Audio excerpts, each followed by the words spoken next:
Hi mga kamems. So, bawal nga ba talaga mag-cut or mag-trim ng video sa long stream videos natin? Ang sagot po ay hindi. So, una po, ba't ko na sabing hindi? Kasi po, mismong si Facebook ang nagsasuggest ng pwedeng i-trim ang live videos o stream videos natin. So, hindi po totoo na bawal mag-cut or mag-trim sa long form video natin para ilagay sa Reels.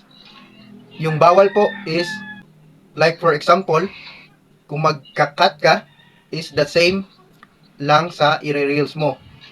So for example, kung 1 minute and 30 seconds yung long form video mo at ilalagay mo ngayon sa Reels ng 1 minute and 30 seconds din. So doon tayo magkaka-violation ng copyright or lack of originality content or iba pang violations na unoriginal content. So, wag po tayo maniwala agad sa iba guys na bawal i-trim or i-cut yung long form video natin.